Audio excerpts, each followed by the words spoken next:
Mga kasama! Nilulusob tayo! May sunog mga kasama! Sinusunog tayo! Gumising kayo! Tinutupok na ng apoy ang mga bahay natin! Diyos ko anak! Sinusunog na mga tauhan ni Benito ang bahay natin! Itigil nyo yan! Nakikiusap ako! Huwag niyo sunugin ang bahay ng mga tao! Tay, nilulusob po tayo ng mga tauhan ni Don Benito. Walang awa po nila binubugbog ang mga lalaking nakatira rito. Tumakas na po kayo. Iligtas niyo na po ang sarili niyo, Tay. Hindi anak, dito lang ako. Pagkasama natin aaharapin ang mga tauhan ni Don Benito. Lalong-lalo na sip-sip na si Arnulfo. Huwag na po matigas ang ulo niyo, Tay. Halika na, lumabas na tayo sa bahay. Pagkalabas ni Naterio at Lolo Pilo sa kanilang bahay, ay nakita nilang nakikipaglaban ang kanilang mga kasama sa mga tauhan ni Don Benito, habang ang palibot ng kanilang kubo ay nasusunog na rin at tinutupok na ng apoy. Umalingaw-ngaw ang iyak, sigaw at pagmamakaawa ng mga taong nawalan ng bahay at ng minamahal sa buhay. Ang mga nasugatan, walang ibang nagawa kundi pagmasdan ang pamilya na kasamang nasusunog sa kanilang tahanan. Dala ng labis na galit ng mag-ama, pati si Lolo Pilo ay nakipaglaban na rin sa mga tauhan ni Don Benito. Sa kabilang gilid naman ng nasusunog na baryo, nakatayo sina Don Benito at Arnulfo. Nakangisi ang mga ito, kasunod ng pag-alingaw-ngaw ng putok ng baril mula sa kamay ni Arnulfo. Subalit walang gustong tumigil. Para bang wala nang pakialam sa buhay nila ang mga tao. Ang mahalaga para sa kanila ay maipagtanggol ang kanilang mga karapatan sa bahay at lupa na pilit na inaangkin ng hasyendero na si Don Benito. Sige! Ubusin niyo mga bahay ng mga walang yan! Sunugin niyo at wala kayong ititira! Nakita ni Terio si Don Benito. Sumisigaw habang nakatayo. Masayang masaya ito na nakatingin sa kanila.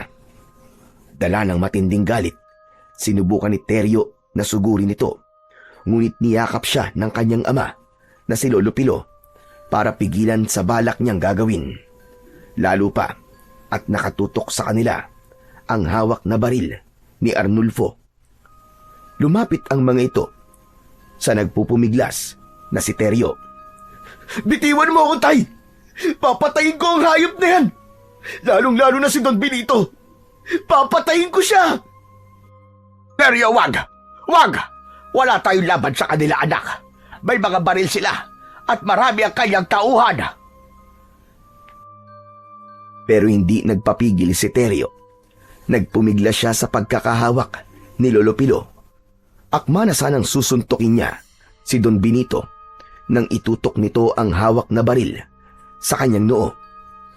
Kaya naman, ginawa ni Lolo Pilo ang lahat para mahawakan ng maigpit ang kanyang anak. Halos mabaliw na siya sa sobrang pag-aalala na baka biglang kalabitin ni Don Benito ang gatilyo ng baril. Sige! Ituloy mo! Ituloy mo! Subukan mo, Terio! Bakit hindi mo siya bitiwan, Tatay Pilo? Tignan ko lang kung masasagga niya ang lahat ng mga bala ng baril ko. Ang kakapal ng mga mukha niyong tumira sa lupa ko. Amin ang lupang to, Don Benito. Mapapatayin niyo muna ako. Mapapatayin niyo muna kami lahat bago mo makuha ang aming pinaghirapan. At kapag nangyari yun, magdadaan muna kayo sa ibabaw ng mga bangkay namin. Pinaghirapan? Paano ang utang niyo sa akin? Sige nga! Kailan niyo ako babayaran, ha? Nangako kami, Don Benito. Nangako kaming babayaran namin hanggang sa huling sentimo ang aming mga pagkakautang. Kaya anong dahilan? At kailangan niyo sunugin ang aming mga tahanan? Konting panahon lamang ang hiniling namin sa iyo, Don Benito. Bakit kailangan paghumantong sa ganito ang pagpapanayas niyo sa amin? Sawang-sawa na ako sa mga pakiusap ninyo. Hindi ba't pumirma kayo sa mga kasulatan? Ha, Tatay Pilo, Terio? Hawak ko mga dokumento na nagsasabing sa akin na ang lupang ito. Kaya ano man ang gawin ko sa inyo ay gagawin ko. Dahil ako na ang bago nagmamayari sa mga lupa ninyo. Dahil sa tensyon at pagpupumiglas ni Teryo mula sa pagkakayakap ng kanyang ama, nabitiwan siya ni Lolo Pilo. Matapang siyang naglakad habang nagsasalita papalapit kay Don Benito, kaya kahit nakatutok pa rin ang baril nito sa kanya ay hindi siya nagpakita ng takot dito. Ipinagmamalaki mo mga papel, mga huwad na dokumento. Niloko mo kami. Ginamit mo ang pera mo para gipitin kami. Kaya kahit anong mangyari, hindi mo makukuha ang lupa namin. Dahil sa amin ang lupang ito. Tuluyan ng sinuntok ni Teryo si Don Benito. Dahil sa ginawa niya, si Arnulfo naman ang humampas ng baril sa kanyang muka. Bumagsak siya sa lupa habang namimilipit sa sakit. Nang makita naman ni Lolo Pilo ang kanyang anak na dumugo ang labi, ay hindi na niya napigilan ang kanyang sarili. Sinugod niya ng suntok si Arnulfo, subalit nakaiwas ito. Pinaputukan siya nito ng baril sa lupa upang tumigil siya sa muling pagakbang. Dala ng galit ni Arnulfo, lumapit ito kay Lolo Pilo at binaril ng malapitan ang palad ng matanda. Napasigaw si Lolo Pilo sa labis na sakit. Napaluhod ang matanda sa lupa habang hawak ang sariling kamay. Kaya naman, mabilis na tumayo si Teryo. Hinarap niya si Arnulfo para ipagtanggol ang kanyang ama. Subalit muling umalingaw-ngaw ang putok ng baril mula sa hawak ni Don Benito. Mas lalo nitong itinutok ang baril sa mag-ama. Kung mahalaga sa inyo ang buhay nyo at ang buhay ng mga kasama mo, Teryo, aalis kayong lahat dito bago sumikat ang araw. Dahil kung hindi na rin kayo sisikatan ng araw. Sige mga kasama, sunugin ang lahat ng mga bahay rito. Wala kayong ititira, kahit isang haligi sa mga tahanan nila. Gusto kong maalala ninyong lahat na ang pagkakautang nyo sa akin ay dapat ninyong pagbayaran. Kayo na nga may atraso. Kayo pa may ganang magmatigas. Sige, sunugin ninyo. Siguraduhin ninyong sunog lahat. Anak, tara na. Umalis na tayo rito. Wala na tayong magagawa. Tinutupok na ng apoy ang bahay natin. Inilalayan ni Pilo ang kanyang anak at lumayo sa nasusunog nilang bahay. Kasama nila ang mga taong nawalan din ng tirahan, pamilya at lupa na tuluyan ng inangkin ng isang ganid na asyendero na si Don Benito. Ni isang dokumento ay wala silang pinirmahan. Niloko sila ni Don Benito at nagpanggap na mabuting tao. Nag-alok ng tulong bilang pagpapakita ng pakikisama sa kanila. Kinuha ang kanilang loob. Nagtiwala sila at pumayag na gamitin ang ipinahihiram nitong salapi. Ngunit sa huli pala, nahulog lamang sila sa isang patibong. Alak pala nitong kunin ang kanilang mga lupain. Pagkatapos ng eksenang yon, nilisan ng mga tauhan ni Don Benito ang baryo ng San Sebastian habang humahalakhak ng malakas. Wala na silang nagawa kundi ang umalis sa lugar na yon. Wala silang nadalang gamit kundi ang suot lamang nilang damit. Habang si Lolo Pilo, tahimik na naglalakad, tinitiis ang sakit ng nabutas niyang kamay. Saka lang din naalala ni Teryo ang nangyari sa kamay ng kanyang ama. Tay, may sugat po kayo. Pasensya na po. Hindi ko po napigilan kanina si Arnulfo. Magbabayad talaga sa akin ang hayop na yun. Lalong-lalo na si Don Benito. Anak, wag mo kong alalahanin. Ayos lang ako. Ituloy lang natin ang paglalakad. Saka na lang natin ito gamutin pag dumating na tayo sa bago nating lilipatan. Saglit lang po, tay. Pupunit lang ako ng tela sa laylayan ng damit ko at itatali ko po sa kamay nyo para hindi kayo maubusan ng dugo. Agad na pumunit ng damit si Teryo at itinali yon sa sugat ng kanyang ama. Pagkatapos ay ipinagpatuloy na nila ang paglalakad.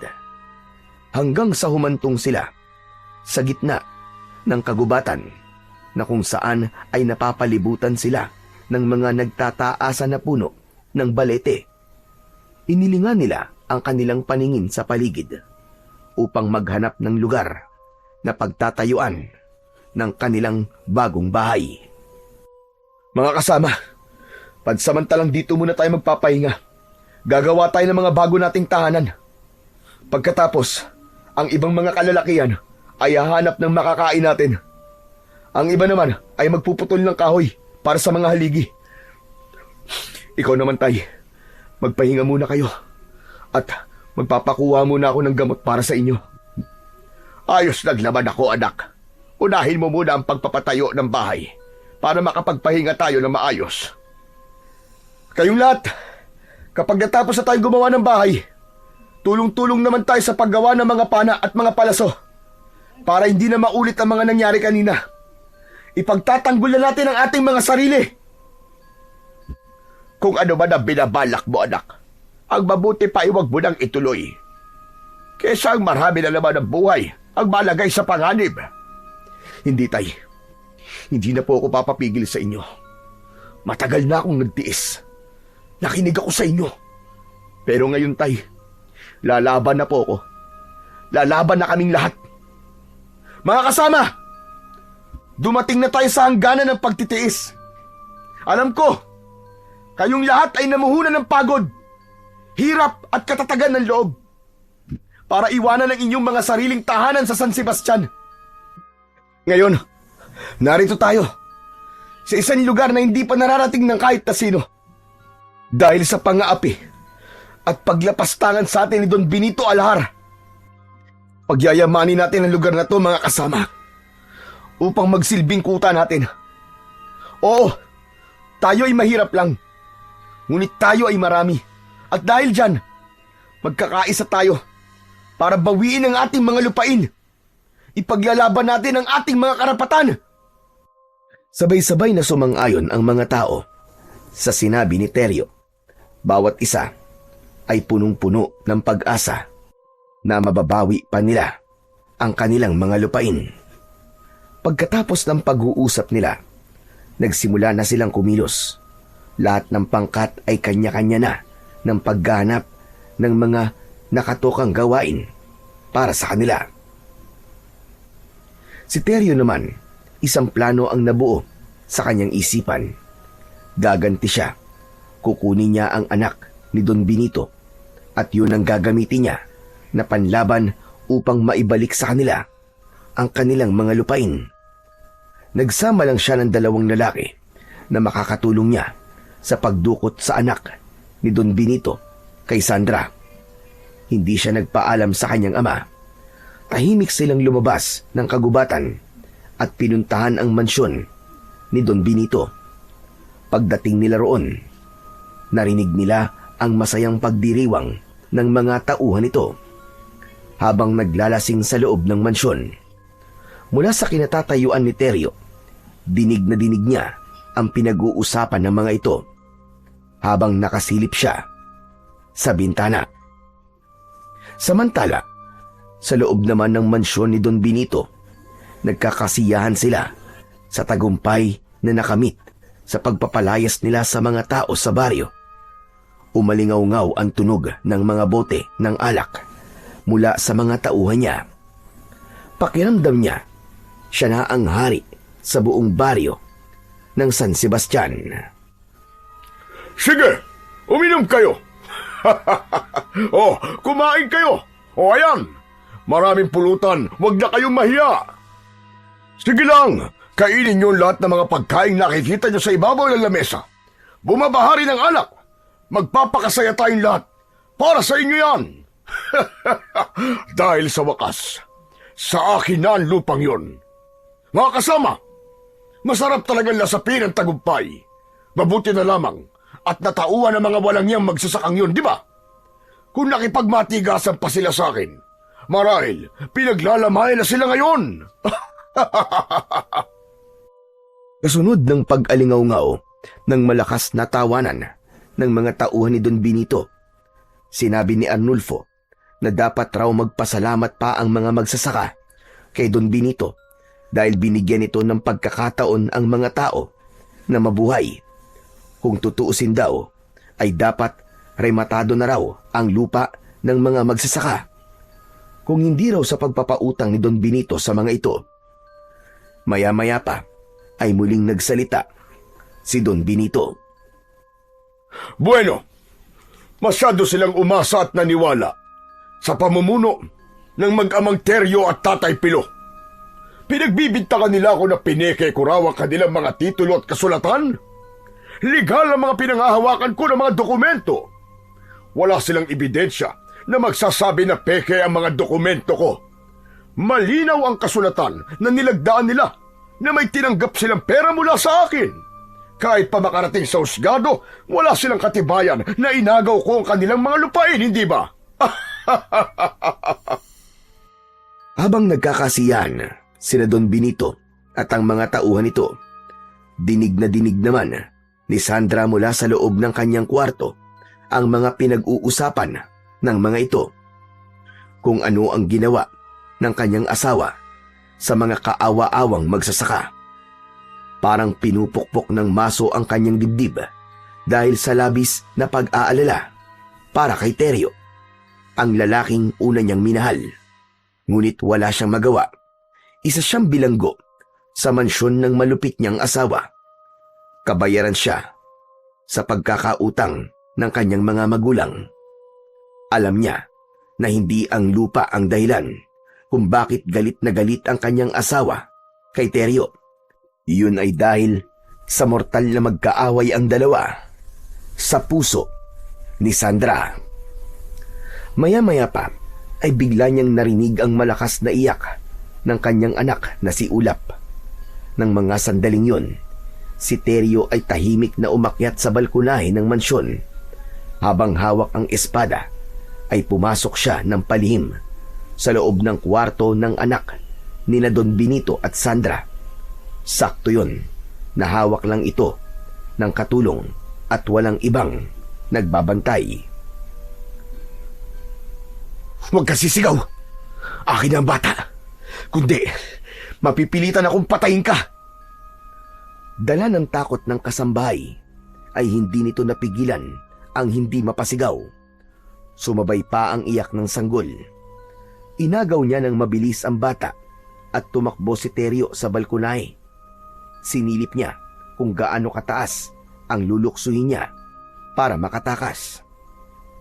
Samantala, nang dahil naman sa malakas na sigaw ng kasambahay, nabulabog ang mga nag-iinuman na mga tauhan ni Don Benito. Ganon din si Sandra na nagmamadaling pumasok sa loob ng silid ng kanyang anak. Nagkasabay silang dalawa ni Don Benito at ang mga tauhan nito habang hawak ang baril. Nang makita nila ang kasambahay na umiiyak at nagsisisigaw, ay agad na nagtanong si Don Benito. Anong nangyari? Sinagot ng katulong ang tanong ni Don Benito at sinabing kinuha ni Teryo ang anak ng mga ito. Halos mawalan ng malay si Sandra dahil sa labis na pag-aalala. Si Don Benito naman ay galit na nagmamadaling hinabol si Teryo na nakita nitong tumalon pababa ng balkonahe. Inaulanan nito ng bala ng baril si Teryo habang karga si Ulap. Para bang wala itong pakialam kung tamaan ng bala ang anak ni Sandra. Gumanti naman ng pana ang dalawang kasama ni Teryo, kaya nakapatay ang mga ito ng dalawang tauhan ni Don Benito. Narinig ni Teryo na hinabol sila ng putok ng baril, kaya sinikap niyang protektahan ang bata. Kaya hanggang pagpasok nila sa madilim na bahagi ng kakawyan, ay hindi na sila nakaganti ng pag-atake. Mas inuna niyang makaalis sa lugar na yon upang hindi masaktan ang bata. Samantala, sa mansyon naman ay takot na takot si Sandra nang marinig niya ang putok ng baril mula kay Don Benito. Benito, wag! Huwag mo silang paputukan ng baril! Nakikiusap ako! Baka tamaan ang anak ko! Wala akong pakialam! Umalis ka sa daraanan ko! Baka pati ikaw samain sa akin! Akma na sanang aalis si Don Benito para habulin sina Teryo at ang mga kasama nito. Pero pinigilan ni Sandra ang asawa. Sakto naman yun na bumalik na ang mga tauhan nito na humabol kina Teryo at sinabing na wala na ang mga ito sa madilim na bahagi ng kakauyan. Saka lang nakahinga ng maluwag si Sandra nang marinig ang sinabi ni Arnulfo. Binitiwan niya ang kamay ni Don Benito na matalim ang pagkakatitig sa kanya. Malakas nitong sinampal si Sandra. Sa susunod na pigilan mo pa ako, bala na ng baril ko ang tatama sa mukha mo. Nagkakaintindihan ba tayo? Bakit hindi kita pipigilan, Benito? Buhay na ng anak ko ang nakataya. Kahit nakilan talaga, hindi ka marunong magmahal. Kaya wala kang pakialam sa anak ko. Wala kang kasing sama. Dahil sa sinabi ni Sandra, inilang hakbang lang ni Don Benito ang pagitan nila at dinakot nito ang kanyang bibig. Bigyan mo ko ng anak nang malaman mo kung paanong magmahal ang isang katulad ko. Itong tandaan mo. Sa oras na magkita ulit kami ni Teryo, at kahit dala pa niya ang anak mo, idadamay ko siya. Tandaan mo yan. Idadamay ko siya, Sandra. Galit at pabalyang binitiwan ni Don Benito ang panga ni Sandra. Saka umalis sa kanyang harapan. Nahawakan niya ang kanyang pisngi na nasaktan habang matalim ang tingin sa papalayong asawa. Samantala, mabilis naman ang takbo ni Teryo habang binabagtas nilang tatlo ang daan pabalik sa kanilang kuta. Habol ang hininga, nayakap niya ang anak ni Sandra. Pagkalipas ng ilang oras na pagtakbo, sa wakas ay narating nila ang kinaroroonan ng kanilang mga kasama. Nakita niyang nakaabang na ang kanyang ama na si Lolo Pilo. Nakakunot ang noo nito habang nakatingin sa bata. Teryo, bakit karga-karga mo ang anak ni Sandra? Talaga bang nasisira ang kanan ng ulo? Tay, pabayaan niyo na nga po ako sa diskarte ko. Huwag niyo po akong pakialaman. Kaya ba umalis ka nang hindi nagpapaalam para magawa mo gusto mo? Oh, ano ngayon ang balak mo sa batang yan, ha? Sumagot ka, Teryo. Ano ang balak mo sa kanya? Walang natanggap na tugon si Lolo Pilo mula sa kanyang anak. Sa halip ay ibinigay nito sa lalaki ang bata na umiiyak. Saka nagpakuha ng papel at ballpen sa isa sa mga kasama nilang lalaki. Nagsulat ito at hindi siya pinapansin. Teryo, tinatanong kita. Magsalita ka. Ano ang balak mo sa batang yan? Hindi na ba mahalaga sa'yo na anak yan ni Sandra? Wala na po akong pakialam, Tay. Matagal na pong tapos ang tungkol sa amin ni Sandra. Kaya huwag niyo na pong babanggitin ang pangalan niya sa harapan ko. Teryo, huwag mong gawin ito, anak. Baka mapahamak ang bata. Wala siyang kinalaman. Marami ang namatay sa mga kasama natin, Tay. Marami rin po namatay ng mga bata habang sinusunog nilang tahanan natin. Kung tutuusin, kulang pa ang buhay ng batang yan sa buhay ng mga nawala. Diyos ko, kilabutan ka nga sa mga sinasabi mo, anak. Walang kasalanan ng batang yan. Walang kinalaman ng batang yan sa kasalanan ng kanyang mga magulang. Hindi niyo na po mababago ang pasya ko, Tay. Ipapadala ko ang sulat sa mga alahar.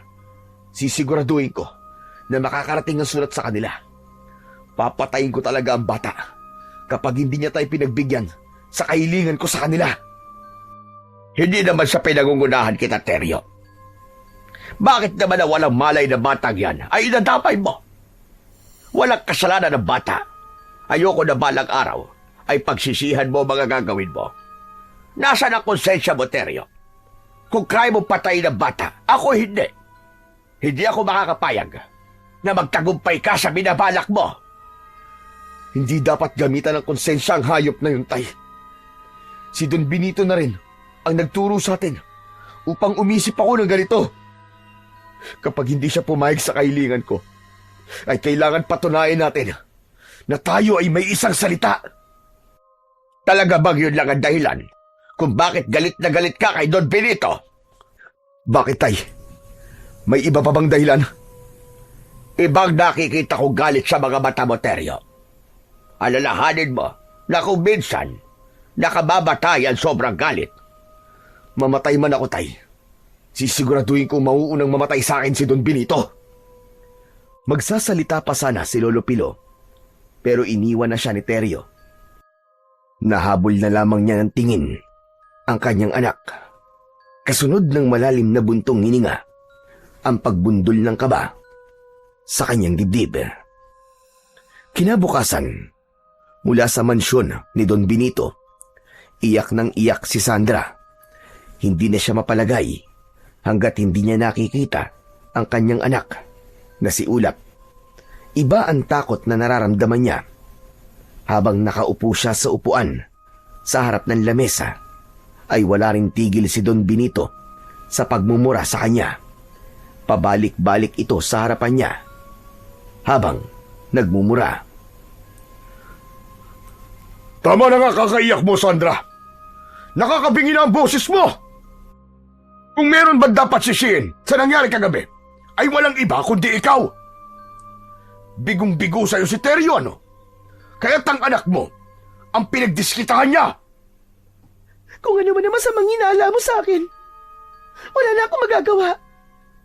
Ang mahalaga lang sa akin ngayon ay ang aking anak. Benito, gumawa ka ng paraan para maibalik sa akin ang aking anak. Paraan? Saan ko hahanapin ang mga demonyo na yon, ha? Malawak ang kabundukan ng San Sebastian. Saan ko sila hahanapin? Magsasalita pa sana si Sandra nang biglang pumasok si Arnulfo. Nagmamadali ito sa paglapit at sinabing may dumating na sulat na nakaipit sa pana. Nasa labas daw yun ng bakuran ng mansyon. Ang papel ay ibinigay nito kay Don Benito at agad na binasa ng lalaking kung ano ang nakalagay sa loob ng sulat. Don Benito, nasa kamay namin ang buhay ng iyong anak. Kapag hindi mo na ibalik sa amin ang lupang inyong kinamkam, papatay namin siya. Ang kasagutan mo ay iwanan mo sa panang ipinadala ko. Kapag hindi kami nakatanggap ng sagot sa loob ng 2 araw, huwag mo nang asahan na buhay pa ang inyong anak. Umalingaw-ngaw ang sigaw ni Don Benito sa labis na galit. Bumunot ito ng baril at nagpaputok ng 3 beses. Dahil sa reaksyon ng lalaki, nag-alala si Sandra sa laman ng sulat, kasabay ng pagmumura at pagsasalita ni Don Benito. Anong akala niya sa akin? Hindi ako isang tao na madaling takutin. Hindi! Sabay lapit ni Don Benito sa bintana. Dinampot naman ni Sandra ang nilamukos na papel ng kanyang asawa at binasa ang sulat. Nag-alala siyang lumapit sa asawa na nanginginig sa labis na galit. Benito! Benito, papatayin nila si Ulap! Ibigay mo na ang kanilang kahilingan! Sige na! Ano? Naluloko ka na ba? Gusto mo sumuko ko sa mga walang niyang yon? Katumbas ba ng mga lupain yon? Ang buhay ng aking anak, Benito! Sadyang sa kanilang lupa. Alam mo, nagipit lamang sila, kaya nangutang sila ng pera sa'yo. Alalahanin mo, nangako ka sa akin na hindi mo kami pababayaan. Kaya ako sumama sa'yo at pumayag na manatili sa piling mo. Ay dahil sa anak kong si Ulap. Kung mawawala siya, ay mas gugustuhin ko na lamang din na mamatay. Benito, bakit hindi mo nalang sila pagbigyan sa kanilang mga kahilingan? Sandali nga. Pinapanigan mo ba mga magsasakang yon, ha, Sandra? Pinapanigan mo si Teryo? Ang magamang yon?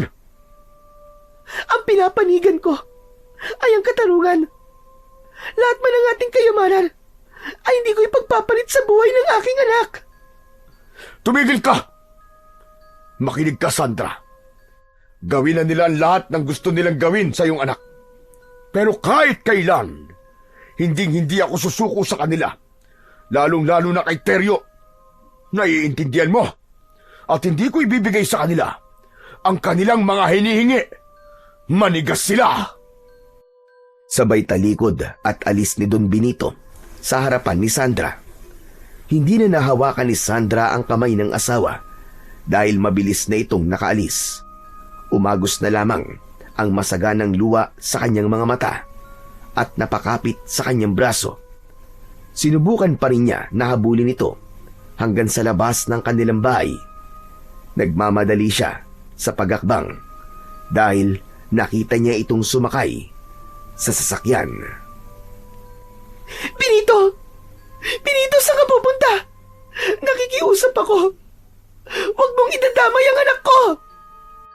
Uluyan ang nabingi sa katahimikan ng paligid si Sandra. Nang umandar papalayo ang sasakyan, nanginginig ang kanyang katawan at nangihina ang tuhod na napaluhod siya sa lupa. Diyos ko! Huwag niyo pong hayaan na merong mangyaring masama sa anak ko. Kailangan ko siyang mahanap. Kailangan ko makausap si Teryo bago pa mahuli ang lahat. Magulo ang isip na umalis si Sandra sa mansyon. Sinamantala niya ang pagkakataon na wala ang kanyang asawa. Inahak niya ang daan papunta sa baryo ni Teryo at Lolo Pilo. Subalit wala siyang nadatnan doon, maliban sa mga sunog na bahay at gamit ng mga taong nakatira doon. Mas lalong bumundol ang kaba sa kanyang dibdib nang makitang wala na roon sina Teryo at Lolo Pilo. Tumungo siya at sinundan ang mga bakas ng paa papasok sa loob ng kagubatan. Wala na siyang pakialam kahit saan pa siya makarating. Ang mahalaga, maabutan niyang buhay ang kanyang anak na si Ulap. Umagos ang masaganang luwa sa kanyang mga mata habang tinatahak ang daan. Inabot siya ng halos 1 oras sa pagsunod sa bakas ng mga paa na nagsilikas na mga tao hanggang sa makarating siya sa gitna ng kakawyan. May mga kubo na bagong tayo na nakita niya mula sa hindi kalayuan. Si Lolo Pilo ang unang nakakita sa kanya, kasama ang ilang kalalakian na may hawak na mga pana at itinutok yun sa kanya. Nilapitan siya ni Lolo Pilo. Sandra, ano ginagawa mo rito? At sino kasama mo? Ako lang po nagpunta rito. Tatay Pilo, si Teryo gusto ko siya makausap. Nasaan siya? Pakiusap, dalhin mo ako sa kanya. Sige na po, parang awa niyo na. Nasaan ang anak ko? Parang awa mo na, Tatay Pilo. Dalhin mo ako sa kanya. Kitang-kita ni Lolo Pilo ang takot sa mga mata ni Sandra. Bigla siyang nakaramdam ng awa para rito, kaya't wala na siyang nagawa kundi ang dalhin nito sa kinaroroonan ng anak niyang si Teryo. Samantala, habang tumutulong si Teryo sa pag-aayos ng dingding ng kanyang bahay, ay narinig niya ang mga yabag papalapit sa kanyang kinaroroonan. Kasunod ng boses ni Lolo Pilo. Teryo! Si Sandra, nandito siya. Ha? Teka. Paano niyang natunto ng lugar na to? May kasama ba siya, Tay? Wala, anak. Halatang mag-isa lang siya nagpunta rito. Tingin ko, naglakad lang siya dahil sa marumi ang laylayan ng kanyang damit. Mula sa kinatatayuan ni Sandra, ay dinig niya ang malamig na boses ni Teryo na parabang hindi ito masaya sa pagpunta niya sa kuta nito. Parang may kung anong kutsilyo ang tumusok sa kanyang dibdib sa pagbabagong yun ng lalaking dati niyang minahal. Nakita niyang lumapit ito sa kanya habang seryoso ang muka. Hinawakan siya ni Teryo sa kanyang balikat habang punong-puno ng pag-aalala ang mga mata. O Sandra, bakit ka pa nagpunta rito? Teryo, nasaan ang anak ko? Nasaan siya? Walang mangyayari sa kanya, Sandra, kung ibibigay ng asawa mo ang mga lupain namin. Isang pagtitimpi na lamang ang pumipigil at natitira sa akin. At kapag yun ay naubos pa, Hindi ko na kayang mangako sa'yo kung ano ang mangyayari sa iyong anak. Tinalikuran ni Teryo si Sandra dahil hindi niya kayang makitang nahihirapan ito. Subalit buo na ang pasya niya na idadamay niya ang bata sa oras na walang mangyari sa kahilingan nila. Naramdaman niya ang kamay ni Sandra sa kanyang braso. Malamig ang palad nito at nanginginig. Yumakap ito sa kanyang bewang. Subalit inalis niya ang mga kamay nito. Saka muling kinausap. Wala ka nang magagawa sa plano ko, Sandra. Hindi mo na mababago kung ano ang napagdesisyonan ko. Papatayin ko ang anak niyo ni Don Benito. Huwag, Teryo! Maawa ka sa kanya! Kapag ginawa mo yan, ikaw na rin ang papatay sa sarili mong anak! Paniwala ka! Si Ulap ay tunay mong anak. Dadalawang buwan ako nun na nagdadalag tao nang tayo'y magkaiwalay. Anak mo siya, Teryo. Anak mo siya. Simula na mapangasawa ko si Benito, kahit na kailan, ay hindi ka nawala sa puso ko. Lalong-lalo na nang makita ko ang mukha ni Ulap. Sapat na sigurong patunay ng gabing itinakas mo siya. Hindi ba't pinaulan ng kanya ng bala kahit karga mo si Ulap? Teryo, hindi siya ang tunay na ama ng anak ko, kundi ikaw. Parang binungusan ng malamig na tubig si Teryo nang marinig ang sinabi ni Sandra. Wala siyang kaalam-alam na anak niya si Ulap. Sinundan pa yon ng paliwanag ni Lolo Pilo na hindi na rin nakatiis sa nakikitang pagtitiis at paghihirap ni Sandra. Teryo, anak. Totoo ang sinabi ni Sandra. Alam ko na anak mo si Ulap. At totoo ko siyang apo. Kaya nga ganun na lamang ang pagpapatigil ko sa iyo. Nasaktan mo si Ulap. Dahil siya talaga ay iyong anak. Sariling dugot laman mo. Ipinagtapat sa akin ni Sandra na sa iyo ang ipinagbubuntis niya. Napilitan lang siya na sumama kay Benito dahil sa pagkakautang ng kanyang mga magulang. Tinakot lamang si Sandra ni Benito. Bakit ninyo na sinabi? Bakit hindi mo sinabi, Sandra, na napilitan ka lang noon na sumama kay Benito? Para ano pa? Para yung pandirian? Pero ngayon, pwede pa nating ibalik ang dati. Sasama ako sa'yo at iiwan ko si Benito. Kaya wag mo nang ituloy ang binabalak mo. Sandra, kinalimutan ko na ang lahat ng mga namagitan sa atin. Ang mahalaga para sa akin ngayon ay ang kapakanan ng aking mga kasamahan. 24 na oras na lang ang natitirang palugit ko kay Don Benito. Kapag hindi niya ibinalik sa amin ang lupa, pasensyahan tayo. Papatayin mo ang sarili mong anak? Ha? Papatayin mo? Bakit hindi na lamang ako ang patayin mo? Kung talagang gusto mo magiganti sa kasamaan ng asawa ko, bakit hindi na lamang ako, Teryo? Huwag na lang si Ulap. Bigyan mo siya ng karapatang mabuhay. Buong puso ko siyang ipinagkakaloob sa'yo, sapagkat ikaw naman ang tunay niyang ama. Teryo, wag. Huwag mo siyang papatayin. Anak mo siya, Teryo. Anak mo siya. Tay, ilayo niyo na po sa akin si Sandra. Ayoko na siyang makausap. Huwag, Teryo. Huwag mo gawin sa akin to. Sasama ako sa'yo. Nakikiusap ako. Kung papatayin mo ang anak ko, isama mo na lang ako. Gamitin mo akong pananggalang kay Benito para ibalik niya sa inyo ang inyong mga lupa.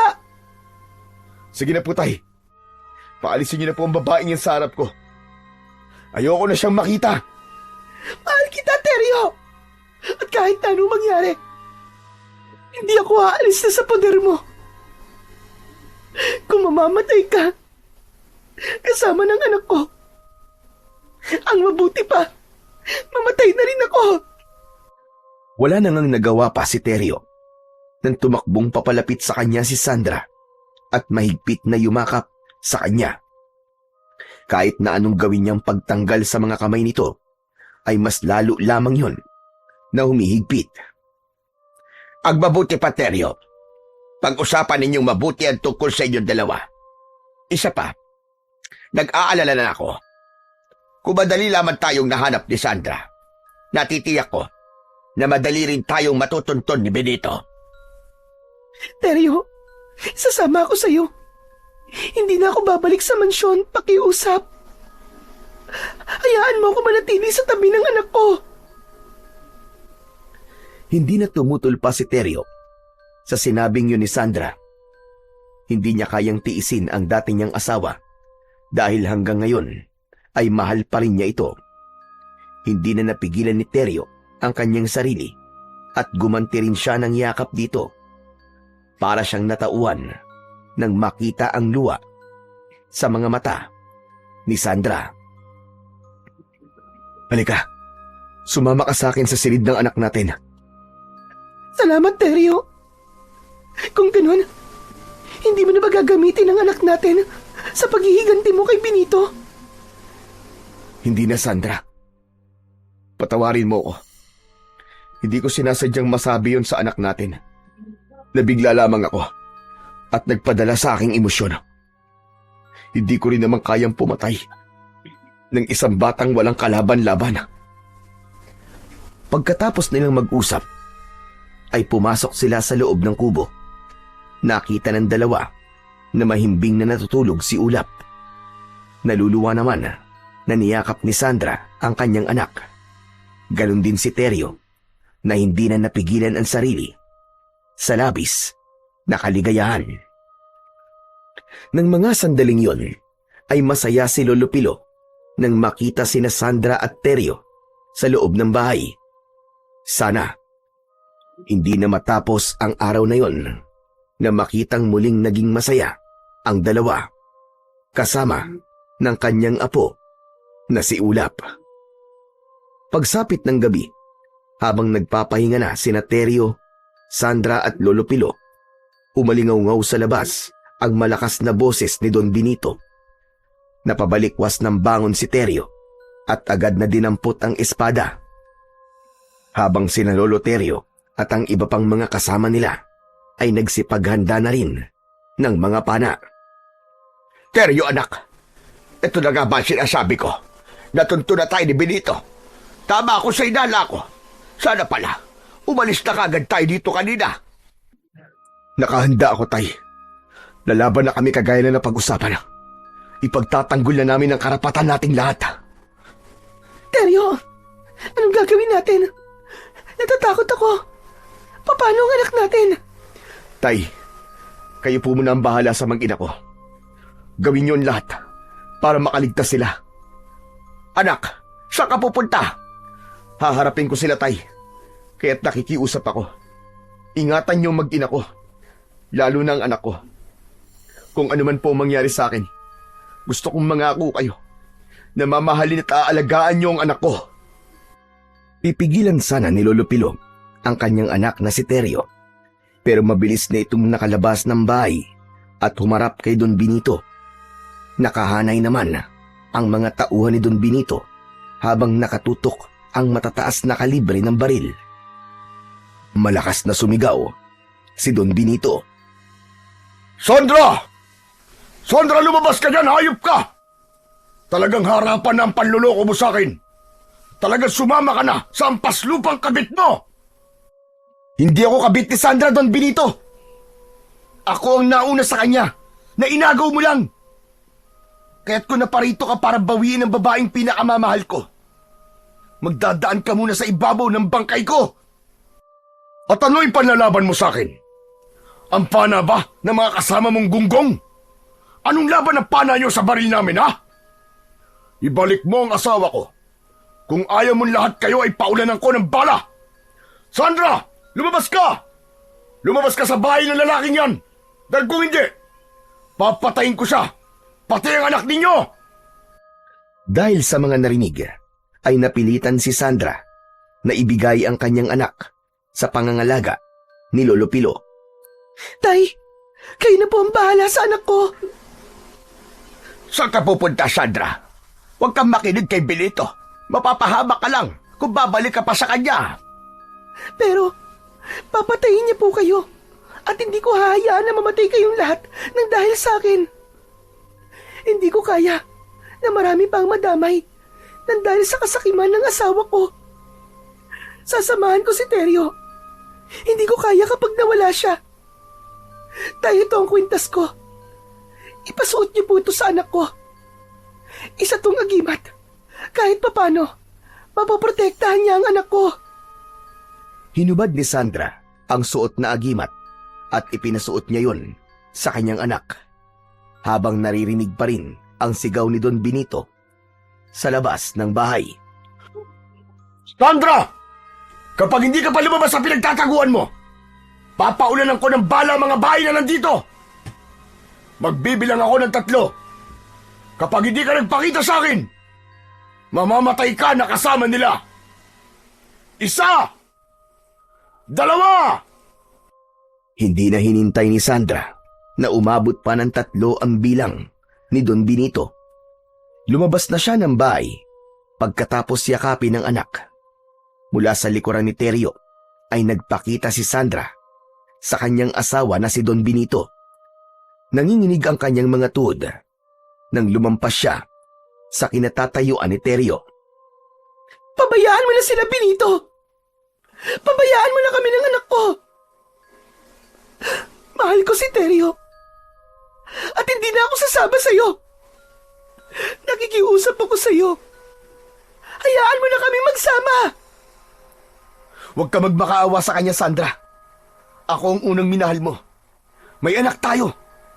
Hindi ko nahahayaan na maagaw kanya muli sa akin. Ang linta nga naman. Kapag nakahanap ng pagkakataon, kakapit at maninipsip ng dugo. Kapag nalawayan ko na, hindi ko na ibinibigay sa iba. Kaya sa ayaw at sa gusto mo, Sandra, sasama ka sa akin. Hindi na ako sasama sa'yo. At lalong hindi sa lalinta, Benito. Ikaw ang linta. Kung hindi mo kinuha ang kanilang lupain, hindi na sana aabot pa sa ganito. Huwag mo silang ipagtanggol, Sandra. At kahit kailan, ay taglay mo pa rin ang ugaling linta. Pagkatapos kitang iaon sa putikan na kinalulugmukan ng iyong ama, ito pa ang igaganti mo sa akin. Nakipagkita ka sa kapwa mo linta. Nakipagkita ka kay Teryo, di ba? Alam mo naman na hanggang langit ang galit ko sa kanya. Ano pa ang hinahanap mo? Naibigay ko na sa iyo ang lahat. Ano pa? Ano pa ang hahanapin mo, Sandra? Ano pa ang kailangan mo? Ang hinahanap ko ay ang kaligtasan ng aking anak. Hindi mo sinagot ang tanong ko, Sandra. Ano pa ang hahanapin mo? Kamatayan ba? O buhay ng mag-ama mo? Tumigil ka, Benito. Hindi kailangan mamili ni Sandra. Dahil ngayon nandito na siya sa piling ko. Kamatayan ko muna ang magiging sagot sa lahat ng mga tanong mo. Mga kasama, paunalan sila ng palaso! Agad na kinuha ni Teryo ang kamay ng asawa na si Sandra at inilayo sa labanan ng kanilang mga kasama. Saka bumalik si Teryo at nakipaglaban sa mga tauhan ni Don Benito, habang si Sandra naman ay nanatiling nakatago sa likod ng puno.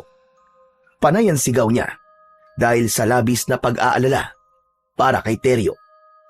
Nagsimula ang labanan, baril, laban sa mga pana, hanggang sa unti-unting humina ang puwersa ng mga tauhan ni Don Benito, habang si Lolo Pilu naman, dala ang apo, ay nakakubli sa ilalim ng katre, nakadapa at tinatakluban ang bibig ni Ulap upang hindi ito umiyak.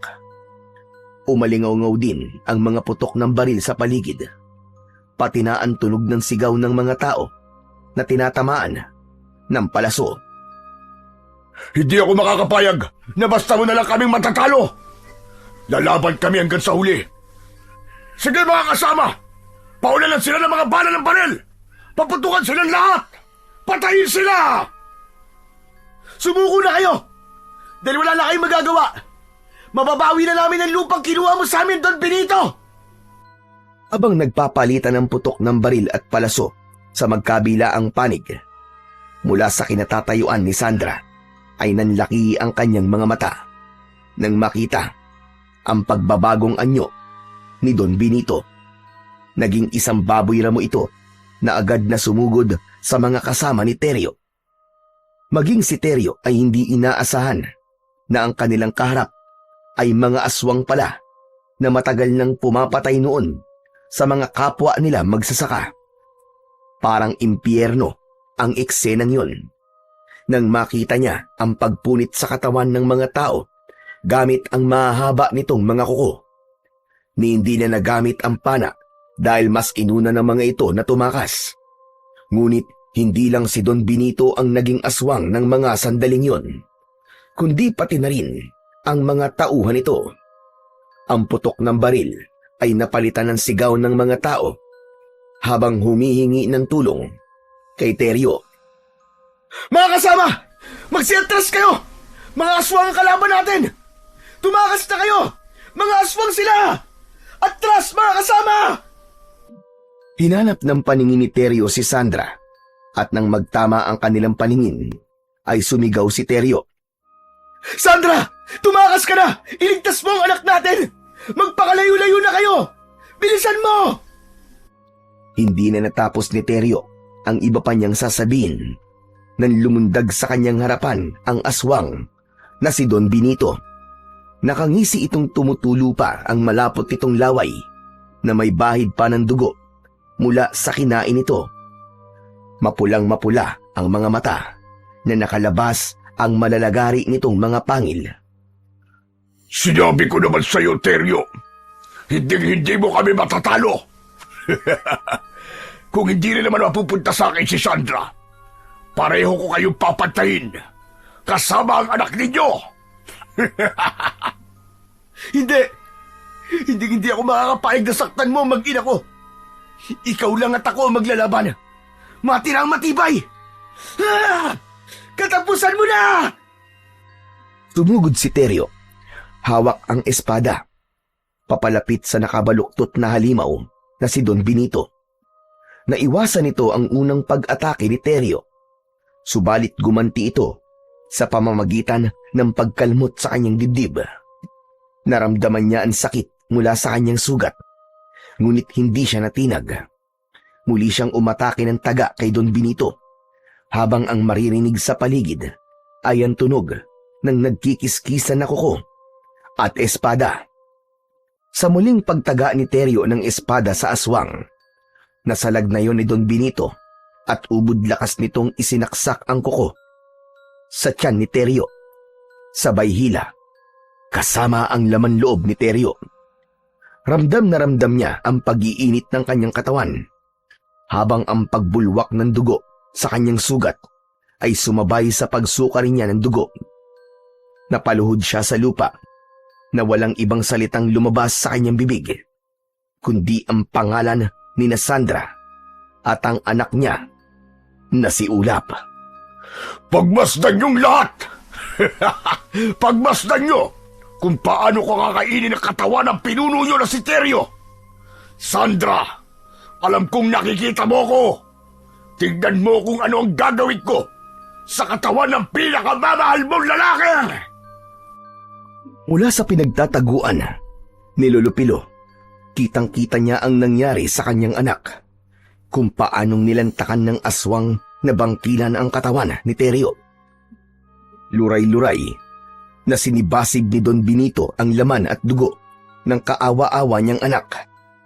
Nagtama ang kanilang paningin ni Sandra na halos mabaliw sa nakitang pagpatay sa dating mahal na si Teryo. Sinenyasan siya nito na kahit na anong mangyari ay wag na wag itong magpapakita kay Don Benito. Nang matapos si Don Benito sa pagpatay kay Teryo, ay ipinahanap nito si Sandra sa mga tauhan nito habang naiwan itong nakatayo sa paanan ni Teryo. Matagal ako nagtiis na wag tumikim ng karne ng tao. Pero ngayon na nalasahan ko na naman ang sarap ng karne nyo. Hindi na ako magtitiis pa. Kung nasaan ka man ngayon, Sandra, Hahanapin kita at ibabalik kita sa aking mansyon! Pagkasabi nito, ay umalis na si Don Benito. Naiwan ang nagkalat na katawan ng mga tao sa buong lugar na yon ng kagubatan. Hindi alam ni Sandra kung paano lalapitan ang katawan ni Teryo. Parang hindi niya kayang makita ang dating asawa. Teryo! Diyos ko! Bakit niyo po hinayaan na mangyari ito sa kanya? Hindi ko man lang siya nakasama ng matagal. Nanginginig ang katawan na nilapitan ni Sandra si Teryo. Si Lolo Pino naman na dahan-dahang humahakbang papalapit sa anak habang nakataklob ang palad sa bibig nito. Samantalang si Sandra, yakap-yakap na ang katawan ni Teryo. Walang pakialam sa dugo na dumikit sa katawan nito. Teryo, mahal ko. Patawarin mo ko. Hindi kita nailigtas. Wala akong nagawa. Patawarin mo ko, mahal ko. Ang anak ko! Wala na ang anak ko! Sandra! Si Teryo! Wala na siya! Pinatay siya ng hayop na Don Benito na yon! Tatay Pilo, ano na pong gagawin ko? Ano na pong gagawin natin? Pagkalipas ng ilang minuto na pagluluksa nila sa pagkamatay ni Teryo, tumayo si Lolo Pilo habang yakap ang apo. Si Sandra naman ay nanatiling nakayakap sa katawan ni Teryo. Halika na, Sandra! Umalis na tayo rito! Baka bumalik pa si Benito! Umalis na po kayo, Tatay Pilo. Dito lang po ako sa tabi ni Teryo. Ako na po maglilibing sa kanya. Dito man lang, may paramdam ko sa kanya na mahal ko siya. Lakasan mo ang loob mo, Sandra. Tibayan mo ang dibdib mo. Iwanan niyo na po muna ako dito, Tatay Pilo. Kayo na po ang bahala sa anak ko. Ipaghihiganti ko muna ang pagkamatay ni Teryo. Ako na lang ang maghihiganti para sa anak ko, Sandra. Mas kailangan ka ni Ulap. Kailangan niya ng ina. Habang pinipilit ni Lolo Pilo na alalayan na tumayo si Sandra, hindi talaga ito umalis sa tabi ni Teryo. Maya-maya pa ay narinig nila ang yabag ng paa ng mga aswang. Kaya naman, mas lalong nilakasan ni Lolo Pilo ang paghila kay Sandra. Tara na, Sandra! Sige na, umalis na tayo! Nariyan na sila! Hindi po ako natatakot sa kanila, Tatay Pilo. Sige na po, ilayo niyo na ang anak ko. Dahil hindi ako makakapayag na hindi pagbayaran ni Benito ang ginawa niya kay Teryo. Sige na, umalis na kayo, Tatay Pilo. Iwanan niyo na ako rito. Halos patulak siyang ipinagtabuyan ni Sandra, kaya wala na siyang nagawa kundi ang iwanan ito. Nang makalapit ang mga aswang na bangkilan, ay saktong nakalayo na rin at nakapagtago si Lolo Pilo sa likod ng puno. Kitang-kita niya kung paanong kinaladkad ni Don Benito si Sandra nang maabutan itong nasa tabi ni Teryo. Nagtataka siya na nagpabaya si Sandra at sumama ng walang imik sa lalaki. Ngunit iba ang nararamdaman niya. Alam niyang may pinaplano si Sandra. Nahabol na lamang niya ng tanaw ang mga ito hanggang sa mawala sa kanyang paningin. Nang masigurado niya na wala na ang mga aswang, sa kanya nilapitan ang kanyang anak. Ipinasok niya ang lahat ng katawan ng mga namatay sa loob ng bahay. Saka sinindihan. Hindi siya umalis hanggat hindi natutupok ng apoy ang bahay. Pinagmasdang mabuti ni Lolo Pilo ang apo na si Ulap habang mahimbing pa rin itong natutulog. Isinusumpa ko, apo ko, sa harap ng katawan ng mga tao na pinatay ng mga aswang. Hindi tayo titigil hanggat hindi natin nakakamit ang hustisya para sa iyong ama. Ito na ang panahon para muling bumalik ako sa pagiging manunugis ng mga aswang. Pinagmasdan ni Lolo Pilo ang kanyang kamay na may bakas pa ng sugat mula sa bala ng baril. Yun ang magsisilbing paalala para sa kanya sa brutal na pagkamatay ng kanyang anak. Kinuha muna ng matanda ang espada sa lupa, saka mabigat ang paa na nilisan ang lugar na yon. Tinahak niya ang daan papunta sa madilim na bahagi ng kagubatan. Tumigil siya sa gitna ng gubat sa tapat mismo ng malaking balete, kung saan ay direkta yung nasisikatan ng buwan. Inilapag niya ang kanyang apo sa malapad na ugat ng puno. Lumuhod siya at dinukal ang lupa. Pagkalipas ng ilang minutong paghukay, umambad sa kanya ang isang maliit na kahon na pinaglalagyan ng medalyong tatak ng engkanto. Binuksan niya yon at inilabas sa kahon. Tinamaan yun ng liwanag ng buwan. Itinapat niya sa kanyang noo bilang bahagi ng kanyang pagriritwal na magbibigay bisa sa kanyang kapangyarihan. Yun ang magsisilbing hudyat at sandata niya laban sa mga aswang na bangkilan. Habang nakaluhod, pumikit siya at idinikit ang medalyon sa kanyang noo. Ipinatong niya ang kanyang kanang kamay sa tiyan ng bata. Saka malakas na nagsalita. Aking medalyon na nakatago sa mahabang panahon. Narito ako upang bawiin ang pamamaalam sa inyo. Pakinggan mo ang kahilingan ko. Pakinggan ng hangin ang hinaing ko. Nagsusumamo ako sa ngalan ng hari ng mga engkanto na nagkaloob dito sa akin. Ibalik niyo ang bisa ng aking medalyon kasama ng agimat ng aking apo na nakahiga sa ugat ng punong ito na sa ninyong tahanan. Pakinggan niyo ako. Iparamdam niyo sa akin ang lakas ng bisa na medalyon ko bilang may-ari ng kanyang kapangyarihan. Dumagundong ang kulog at kidlat sa kalangitan. Kumalat ang liwanag na direkta ng tumama sa medalyon.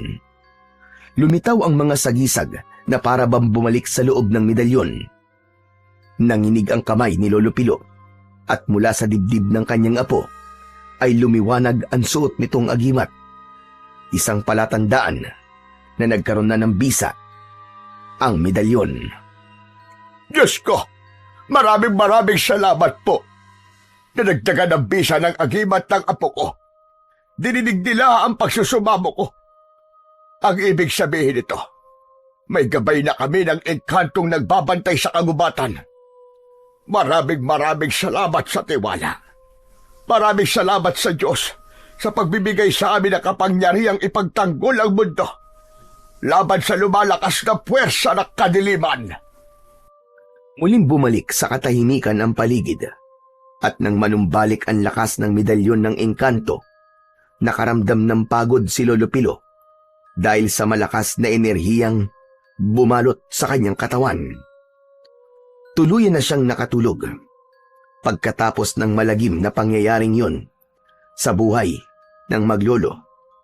Mabilis na lumipas ang 12 taon. Ngayon, isang ganap ng manunugis ng aswang ang anak ni Terio at Sandra. Nakikiisa sa mga tao sa pagsugpo sa mga aswang na patuloy na gumagambala sa mga tao. Bilang bayarang manunugis ng aswang na bangkilan, marami na silang napapatay. Marami na rin silang naililigtas na mga buhay.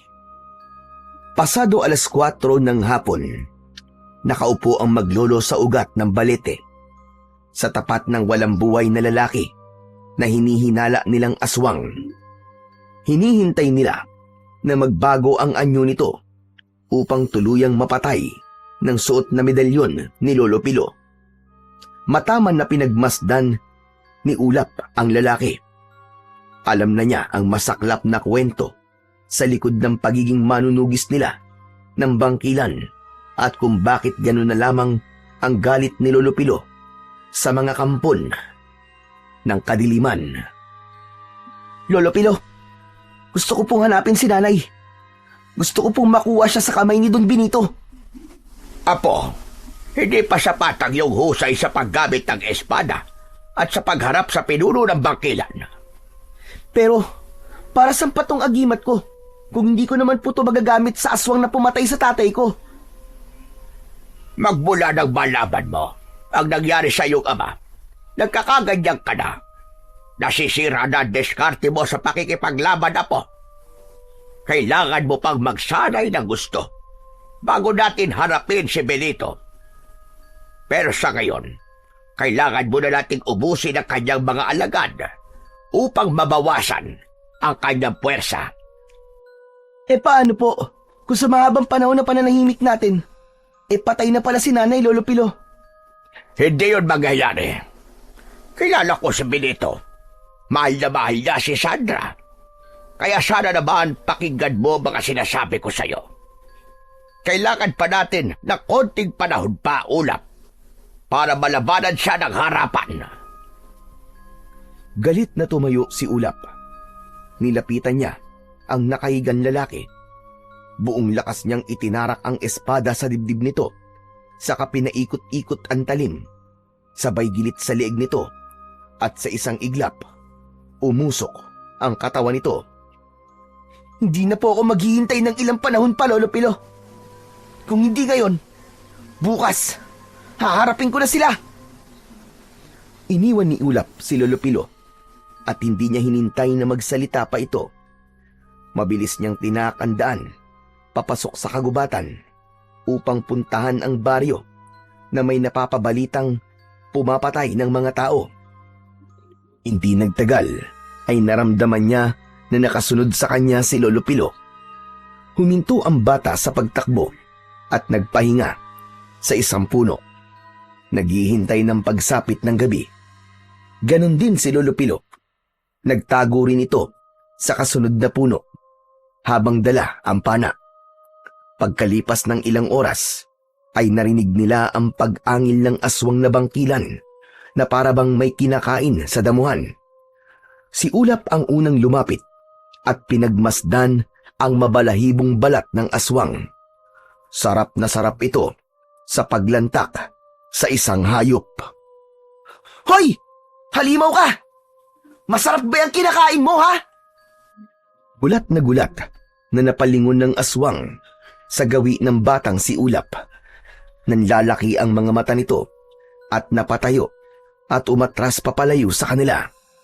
Habang ang kanan na kamay ay nakataas, nakikiusap na huwag siyang papatayin dahil hayop lamang daw ang kinakain nito.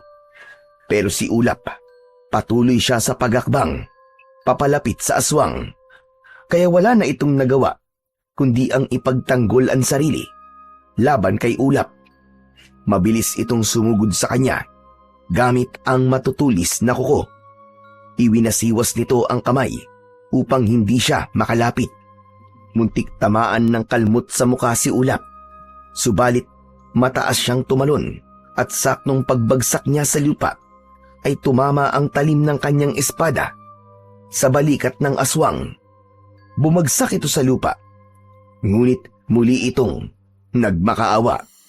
Sinabi nitong hayop lang ang kinakain nito at huwag siyang papatayin. Wala akong tiwala sa mga sinasabi ng aswang na kagaya mo. Sa ngayon, hayop lang ang kinakain mo. Pero pagdating ng oras na wala ka nang mailalaman sa kumakalam mong sikmura, alam ko, nalalabas din ang pagiging ganid mo at papatay ka rin ng tao. Kagaya ng mga kauri mong aswang. Nakipagmatigasan ang aswang na bangkilan na nagkakamali raw si Ulap sa sinasabi niya. Dahil hindi raw lahat ng mga bangkilan ay masama.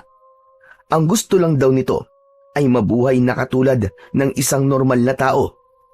Pero hindi talaga naniniwala si Ulap. Sinubukan niyang itarak ang talim sa katawan nito, ngunit malakas na sumigaw si Lolo Pilo. Apo, wag! Huwag mong ituloy ang pagpatay sa kanya. Baka naman nagsasabi siya ng totoo. Lolo Pilo, kayo po nagturo sa akin na huwag maniniwala sa mga salita ng isang aswang, di ba?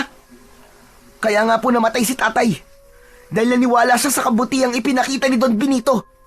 Kaya bakit ngayon, pinipigilan niyo po ako? Ang dapat po sa kanila ay mamatay. Ulap, ibaba mo ang espada mo. Sa tingin ko ay nagsasabi siya ng totoo. Hindi siya masamang nilalang. Sige na, kahit ngayon lang, Apo. Muli tayong maniwala sa sinasabi ng isang aswang. Pagkatapos na marinig ni Ulap ang sinabing yon ni Lolo Pilo, ibinaba niya ang kanyang espada. Subalit, hindi pa man nagtatagal, ay bigla na lamang siyang sinunggaban ng aswang na bangkilan. Kinalmot kagad siya nito sa kanyang likod. Ramdam na ramdam niya ang sakit. Napasigaw siya ng malakas at ang palaso ni Lolo Pilo ang unang tumama sa noo ng aswang. Kasunod ng pag-ikot ni Ulap at pagtaga sa leeg nito, tumalsik ang ulo ng aswang. Bumagsak ang katawan nito sa lupa habang bumubulwak ang dugo. Napaluhod si Ulap. Nakatukod ang talim ng kanyang espada. Apo, may sugat ka. Akma na sanang aalalayan ni Lolo Pilo ang kanyang apo nang iwinaksi ni Ulap ang kamay nito. Hindi niya na itago ang sama ng loob para sa matanda. Nakita niyo na? Nakita niyo po kung paano niya ako inatake dahil binigyan natin siya ng pagkakataon. Kahit kailan, ang aswang ay aswang, Lolo Pilo. Pagkatapos na nangyaring to, wala na akong paniniwalaan sa mga sasabihin nila. Lahat ng kampo ng kadiliman, ang dapat sa kanila ay mamatay. Naramdaman ni Ulap ang pagbalot ng enerhiya sa kanyang katawan at sa isang iglap ay naghilom ang kanyang sugat sa likod. Tumayo siya nang bumalik ang kanyang lakas. Pinagmasdan niya ang katawan ng aswang na bangkilan. Unti-unti itong nasunog nang itapat ng matanda ang medalyon sa katawan nito hanggang sa maging abo at sumama ang mga yon sa hangin. Patawarin mo ko, Apo. Muntik ka tuloy mapahamak na dahil sa akin. Pasensya ka na talaga. Hindi pala talaga dapat maniwala sa sinasabi ng isang aswang. Hindi nakatanggap ng tugon si Lolo Pilo mula kay Ulap na naglakad na paalis sa lugar na yon. Tinaak nila ang daan papunta sa kabilang baryo. Tutugisin nila ang mga aswang na pumapatay ng mga magsasaka. Kahit alam niyang nakasunod sa kanya ang kanyang Lolo Pilo, hindi niya ito kinakausap ni hindi tinitignan. Ipinaramdam niya rito na masama talaga ang loob niya sa nangyari kanina. Pagkalipas ng ilang oras na paglalakad, narating na nila ang baryo ng Hagunon. Tahimik ang paligid, kaya rinig na rinig ang pagsigaw ng isang lalaki mula sa likod ng sirang bahay. Nagmamakaawa ang lalaki na wag itong papatayin dahil kailangan pa raw nitong sumundo ng hilot para sa asawa nito na malapit ng manganak. Dahan-dahan nilang nilapitan ang pinagmumulan ng ingay. Pagsapit nila sa likod ng bahay, tumambad sa kanilang paningin ang isang aswang na bangkilan na parabang aninong nakatayo sa harap ng lalaking nakaupo sa lupa. Uminit ang suot na agimat ng batang si Ulap, kaya natitiyak niya na aswang nga ang nakikita niya. Walang puwang ang awa para sa'yo. Magpaparami lang kayo ng mga lahi. Wala kayong karapatan na magkaroon ng pamilya. Kasunod ng pagdapa ng aswang, nilantakan nito ang katawan ng lalaki. Nagkikisay ang katawan nito habang nagliliparan sa ere ang mga napunit na damit ng biktima. Sinubukan naman ni Lolo Pilo na patamaan ng palaso ang nilalang na pumatay sa lalaki. Ngunit nanlaki ang kanilang mga mata nang masalo ng kamay nito ang palaso. Umangil ito ng malakas, saka napatingin sa gawi ni Ulap. Napaatras ito at tumakbo papalayo. Hinabol ng maglolo ang aswang na bangkilan, ngunit masyadong mabilis ang nilalang. Nakita rin nila ang pagbabago sa anyo nito. Naging isang malaking ibon ito at lumipad sa impapawid, papalayo sa kanila. Sa lahat ng mga aswang na bangkilan, siya lamang ang nakatakas sa atin, Apo. Masyado siyang mabilis. Malakas at kakaiba ang husay sa pagsalo ng palaso. Natitiyak kong marami na siyang napapatay na tao dahil iba ang enerhiya na nararamdaman ko sa kanya. Nakatakas po siya dahil nagdadalawang isip na kayo sa pagpatay sa mga aswang na bangkilan, Lolo Pilo. Akala ko po ba, kapag manunugis ng aswang, hindi dapat nakakaramdam ng pag-aalinlangan. Isa pa, tumanggap po tayo ng bayad mula kay Kapitan para siguraduhin ang kaligtasan ng kanyang mga nasasakupan. Pero paano po natin ipapaliwanag kay Kapitan na meron na namang isang lalaki na matay mula sa pangangalaga natin? Hindi ako nag-aalinlangan. Sadyang mabilis lang ang isang yun, Apo. Hanggang ngayon ba naman, ay masama pa rin ang loob mo sa akin. Tama kayo. Masamang masama ang loob ko dahil magmula nang malaman ko ang nangyari kay tatay, para nang sasabog ang dibdib ko. Gustong gusto ko na pumabigyan ng katarungan na nangyari sa kanya. Pero pinipigilan niyo po ako palagi. Dahil mahina ka pa, kumpara sa lakas ni Benito, Apo. Nakita mo ba ang nilalang kanina? 2 ganon o higit pa ang katumbas ni Benito. At nag-aalala ko sa iyo na baka dahil sa galit na nararamdaman mo, yan pa ang magpahamak sa iyo, Apo. Maniwala ka naman. Kahit na po, Lolo Pilo, kahit na anong mangyari, haharapin ko si Don Benito. Makikinig lamang ako sa inyo kapag napatunayan ko na kung gaano siya kalakas. Wala nang nagawa si Lolo Pilo, kundi ang pagmasdan na lamang ang kanyang apo. Sa tagal ng pagkakatayo nila sa tapat ng lalaki, ay nagulat na lamang sila nang biglang magbago ang anyo nito. Naging isa itong aswang na bangkilan. Diyos ko! Paano nangyari ito? Isa lang po ang ibig sabihin yan, Lolo Pilo. May isang aswang na bangkilan ang pumapatay sa mga kapwa niya aswang. Ang ipinagtataka ko lamang po ay kung bakit niya yung ginagawa. Sa ano pong dahilan? Kung ganon, bukod sa atin, may iba pang kumakalaban kay Benito. Sa tingin ko, tauhan ito ni Benito. Pero ang bangkilan kanina, hindi pa malinaw kung ano ang totoong motibo niya. Nagtataka na napatingin na lang ang maglolo sa katawan ng aswang na unti-unting nasusunog sa kanilang harapan. Saka lang napansin ni Ulap na kaya pala kanina pa umiinit ang suot niyang agimat ay dahil aswang din ang lalaki. Pagkatapos ng kanilang pag-uusap ay naglakad na ang maglolo papalayo sa lugar na yon. Nagtungo naman sila sa maliit na baryo na madadaanan nila sa pag-uwi sa kanilang bahay. Samantala, sa mansyon naman ni Don Benito ay nagwawala sa galit ang lalaki. Nagbasag ng bote ng alak, ibinalibag ang mga upuan at lamesa, at sinaktan ang mga tauhan. Bumagsak ang mga ito sa sahig. Mga walang hiya kayo! Inutil!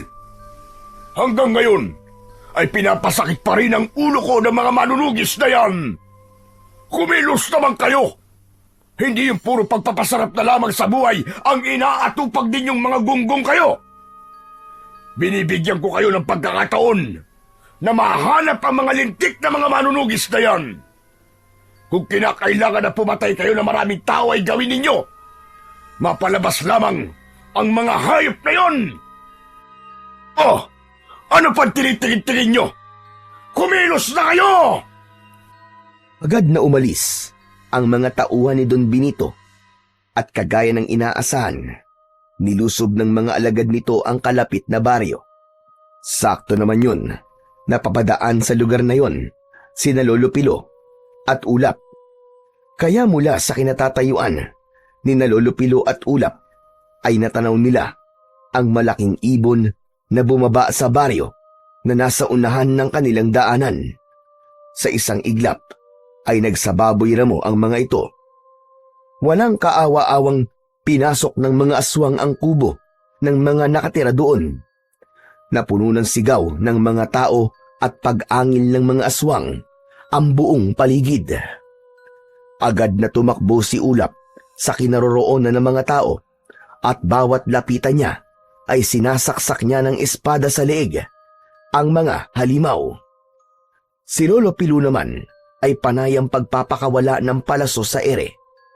Asintado ang matanda, kaya lahat ng palaso nito ay sa pagitan ng mga mata ng aswang tumatama. Pasadsad na bumabagsak sa lupa ang mga aswang na bangkilan habang umaangil dahil sa labis na sakit. Mga anak kayo ng demonyo! Wala na kayong kawala ngayon! Hindi ko hahayaan na may mabuhay pa sa inyo! Tikman niyo ang lupit ng aking pagigante! Ha! Ubod lakas na itinarak ni Ulap ang kanyang matalim na espada sa lupa. Sabay-sabay na napatalon ang mga aswang na bangkilan dahil sa malakas na epekto ng kanyang sandata sa katawan ng mga ito. Tumindi ang pag-iinit ng agimat ni Ulap na parabang nagbigay sa kanya ng karagdagang lakas at bilis. Sa pagwasiwas niya ng espada, lahat ay tinatamaan sa leeg at napupugot ang mga ulo nito. Habang si Lolo Pilo naman ay hawak ang kanyang medalyon. Itinapat yon sa lahat ng katawan ng mga aswang na napapatay ni Ulap. Kitang-kita ng lahat kung paano tinupok ng apoy ang katawan ng mga aswang na bangkilan. Sa isang iglap, nawala ang mga kalaban. Naiwan ay ang naaabong katawan ng mga ito na nagkalat sa lupa. Habang ang mga tao na nailigtas nila mula sa mga halimaw ay sobra ang pasasalamat sa kanilang mga nagawa. Sinubukan pa nga ng mga ito na bayaran sila. Subalit tumanggi ang maglolo. Nako, hindi na bale. Kahit wag nyo na kaming bayaran ng apo ko mga kasama. Masaya kaming makatulong sa inyo at nailigtas ang buhay ninyo. O papano? Magpapaalam na kami. Mag-iingat po kayong lahat. Lolo Pilo, mukhang iba po ang nararamdaman ko sa nangyayari ngayon. Parang isang babala po ito. Hindi po kaya? Babala? Abay, anong ibig mo sabihin, apo? Ngayon lang po nangyari ito, di ba, Lolo? Dati, paisa-isa lang po ang mga aswang na bangkilan na napapatay natin. Pero ngayon, higit na po sa 20 ang sumugod sa mga tao. Nangangahulugan po yon na isang paghamon. Ipinapakita nila kung gaano sila kalakas at kahandang pumatay ng mga tao. Kaya nga, Ulap, apo, sinasabi ko sa'yo nung nakaraang gabi na iba ang mga aswang na bangkilan. Mapanganib sila. Lalo pat kaya nilang gayahin ang ayunan lahat ng uri ng mga hayop. Lubha silang delikado, apo. Kaya kung hindi natin suot itong mga kapangyarihang agimat natin, mahihirapan tayong mahulaan kung aswang ba sila o hindi. Sa nakita ko sa'yo kanina, sa paraan mo ng paggamit ng espada, masasabi kong handang-handa ka na sa isang matinding labanan. Nakaramdam ng saya si Ulap sa sinabing yon ng kanyang Lolo Pilo. Isa munang malalim na buntong hininga ang pinakawalan niya, saka naglakad papalayo sa lugar na yon. Si Lolo Pilo naman ay isinukbit sa balikat ang dala nitong pana. Maya-maya pa ay narating nila ang kanilang bahay sa gitna ng kagubatan. Pagpasok nila sa loob ng kanilang bahay, ay agad silang nagpahinga. Hindi sila nag-usap ni Lolo Pilo dahil abala siya sa pag-iisip kung paano niya mahahanap ang kanyang ina. Hanggang ngayon ay umaasa pa rin siya na muli silang magtatagpo at magkakasama. Nang gabi rin na yon, ay hindi alam ni Lolo Pilo at Ulap na merong isang nakaligtas sa labanan na yon. Walang iba kundi si Arnulfo. Isinumbong nito kay Don Benito ang mga nalaman at isinalaysay ang mga nangyari, kung paano namatay ang mga kasama at kung ano ang kapangyarihang taglay ng maglolong manunugis. Ang mga lintik! Buhay pa pala maglolong yun.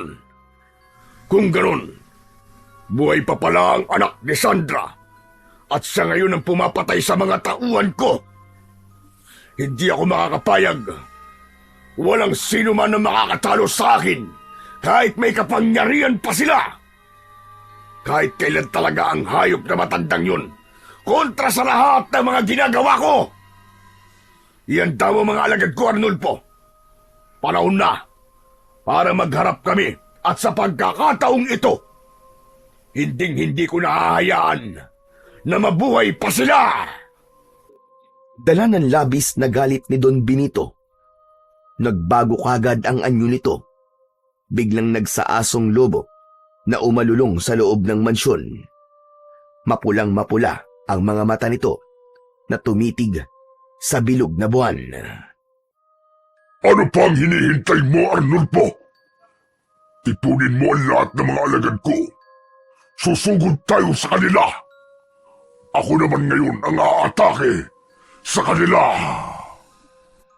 Umalis si Arnulfo sa harap ng aswang na si Don Benito sa pamamagitan ng pagpapalit nito ng anyo bilang isang ibon.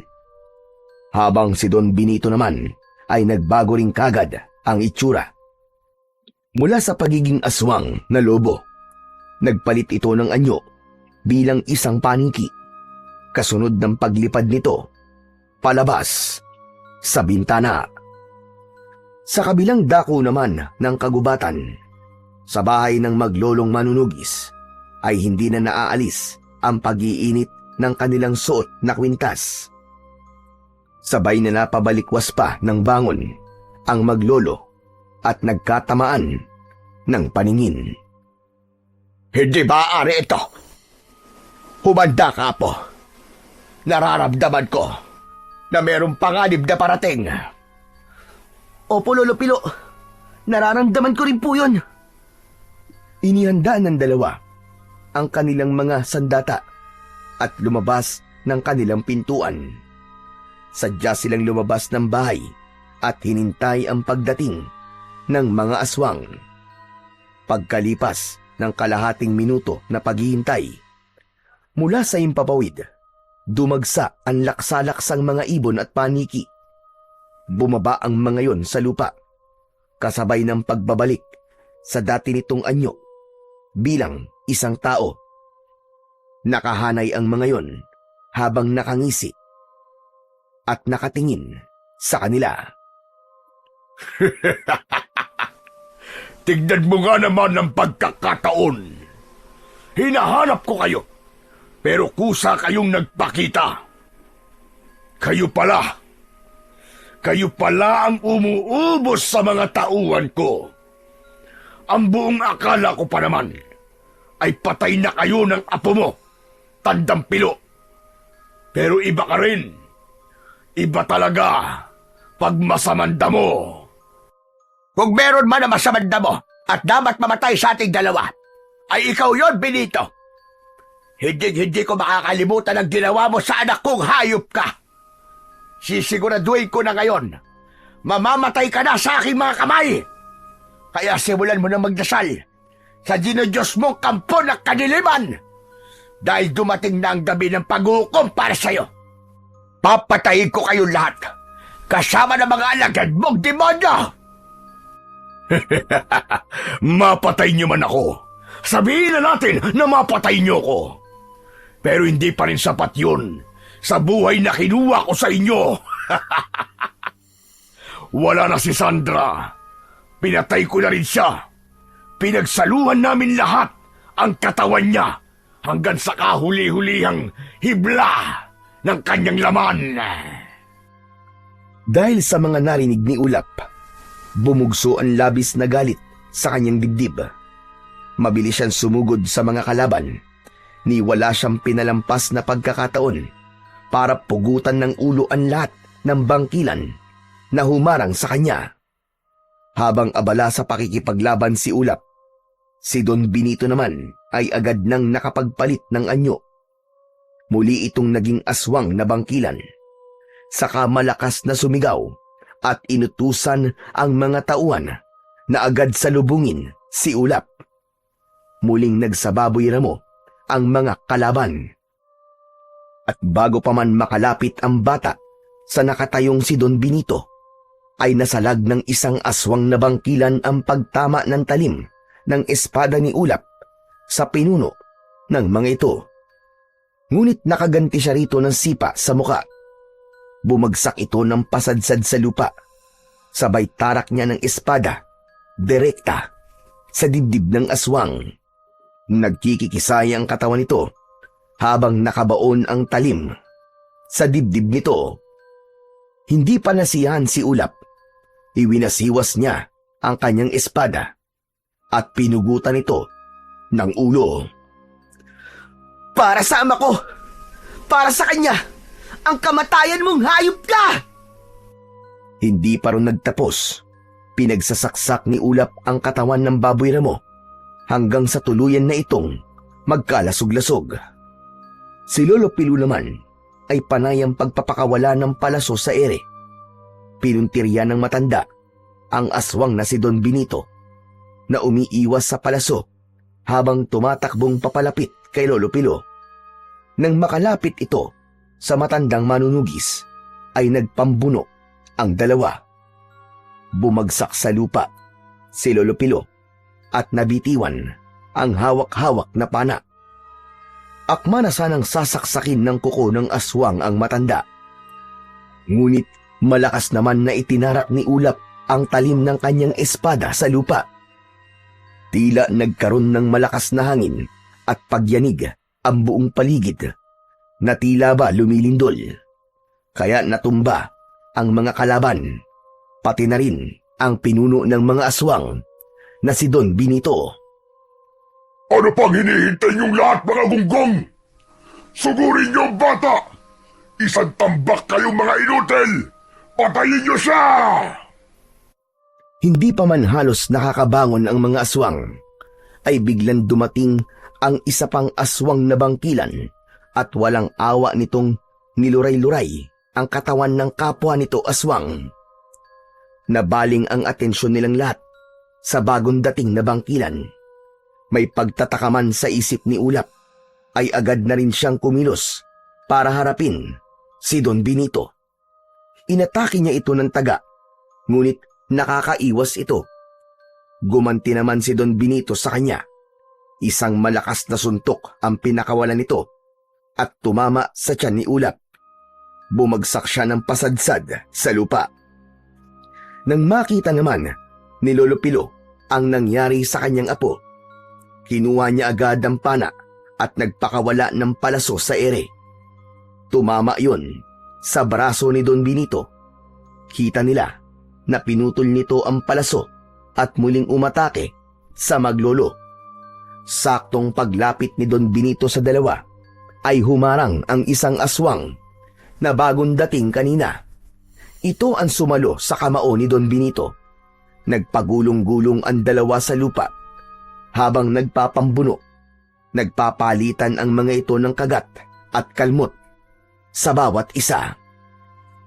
Lolo Pilu, meron tumutulong sa atin ng isang bangkilan at hindi po ako maaaring magkamali. Siya rin po nakita natin na pumatay sa lalaking naging aswang. Hindi ako sigurado kung siya apo. Ngunit, kagaya na sinabi mo, mahirap na magtiwala sa kabaitan na ipinapakita nila. Kaya ang dapat sa kanila ay mamatay ng lahat. Itinaas ni Lolo Pilo ang pana habang hawak ang palaso. Nakatutok yon sa likod ng pinuno ng mga aswang na bangkilan na si Don Benito. Kasabay ng pagbitaw niya sa tali, ang pagtama naman ng palaso sa likod ng aswang na si Don Benito. Umangil ito at napasigaw ng malakas. Sinamantala naman ni Ulap ang pagkakataon na yon. Nilapitan niya kagad ang tumayong aswang at ginilitan ito sa leeg gamit ang kanyang matalim na espada. Hanggang sa napaluhod ito sa lupa. Hindi ako papayag na matalo ninyo! Nagpilit itong tumayo.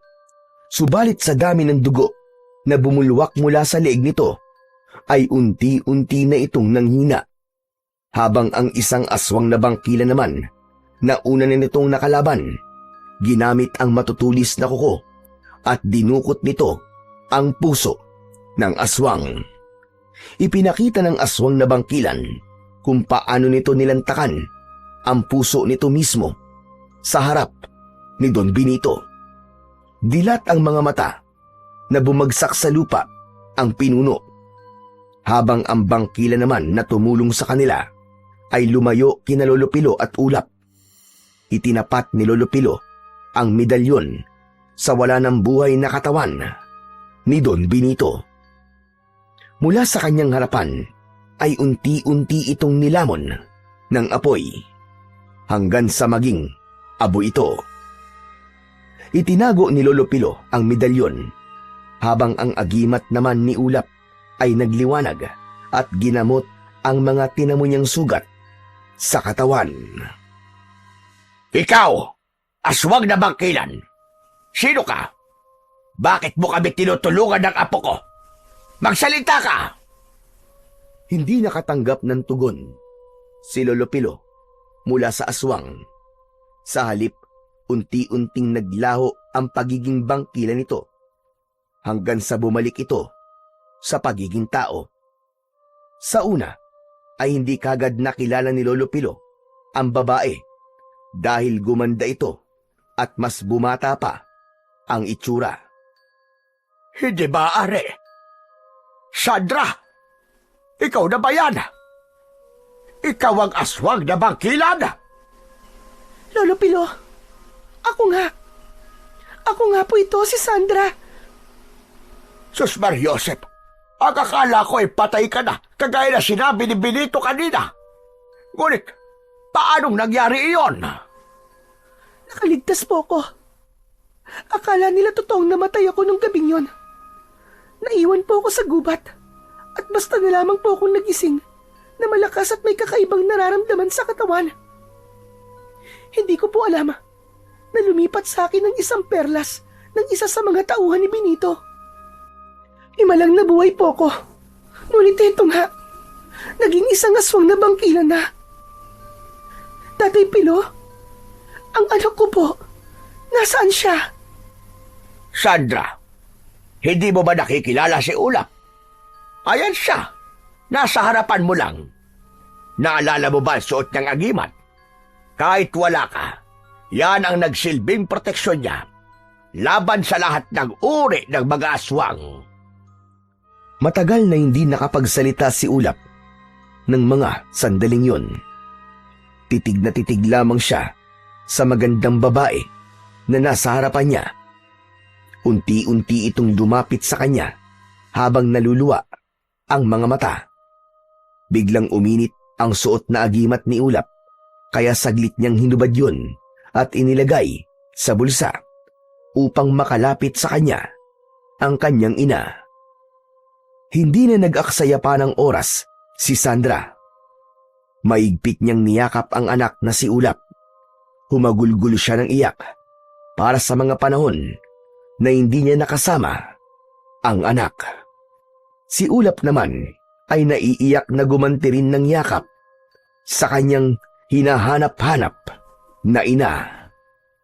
Ulap! Ulap ang anak ko! Ang anak ko! Opo, Nay. Ako nga po ito.